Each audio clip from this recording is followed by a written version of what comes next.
have an important area is in the recruitment, employment and repatriation of workers. It paves the way for the welfare of Indian workers, ensuring their welfare and their proper conditions of work.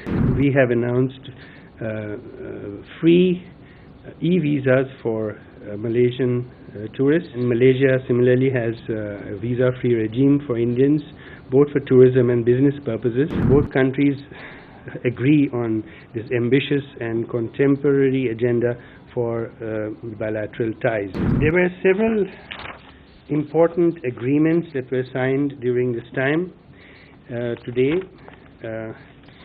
we have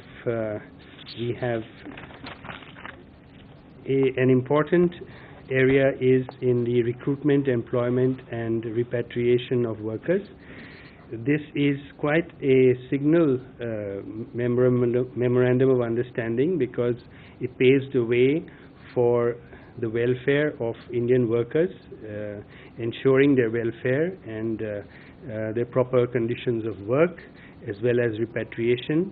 And this is something that both sides have been working on for some time, and it will go a long way not only in securing the welfare of Indian workers, but also opening up the entire field of employment in Malaysia that is open to foreign workers, for Indian workers as well.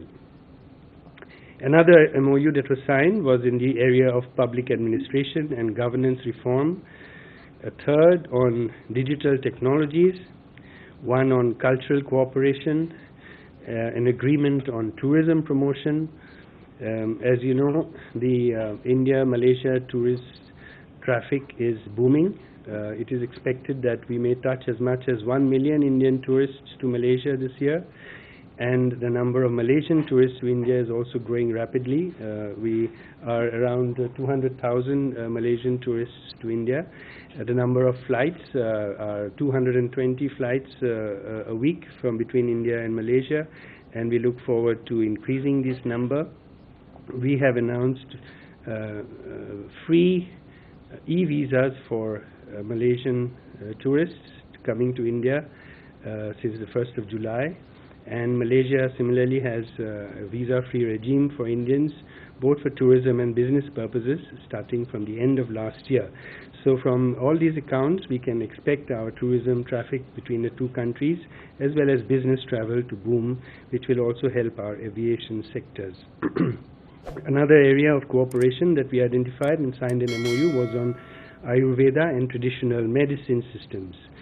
There is an agreement between IFSCA and Labuan Financial Services on fintech, and another MOU on promotion of sports and youth affairs.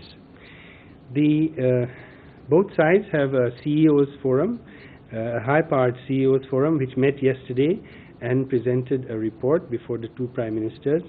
It will be published, and you will see that it is a very ambitious objective in diverse areas of industry and investment between the two business entities. This was coordinated by CII from our side. A number of other MOUs and agreements also happened on the sidelines of the visit. One was between BEML and SMH Rails for supply of rolling stock for Indian Railways. One between Invest India and Malaysian Indian Business Council, and one between NASSCOM and its counterpart PICOM to bring the two chambers of IT industry closer together. As you know, there's a very big presence of Indian IT companies in Malaysia as well.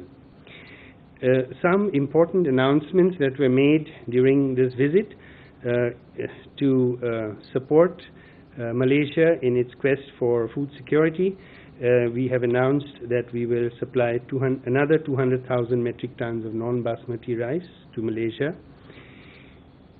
A chair of Ayurveda will be set up at the Tunku Abdul Rahman University in Malaysia, and a Tiruvallavur chair will be set up at the Malay University. A digital council is being set up to push the digital connect between India and Malaysia. A startup bridge has been instituted to bring our startup ecosystems together. Malaysia has announced its support for India's claim for a permanent seat in the UN Security Council. India is offering 100 iTech seats in artificial intelligence, cybersecurity, and machine learning for Malaysian students. And Malaysia has also announced joining the Big Cat Alliance. So, as you will agree, this is a very rich and diverse area of bilateral cooperation. Both countries agree on this ambitious and contemporary agenda for bilateral ties. Our bilateral trade has also been booming. It's now touched $20 billion. Malaysia is our third largest trading partner in ASEAN. Fintech startups, cross-border payments systems, and UPI-based systems are the new drivers of our engagement with Malaysia. And we look forward.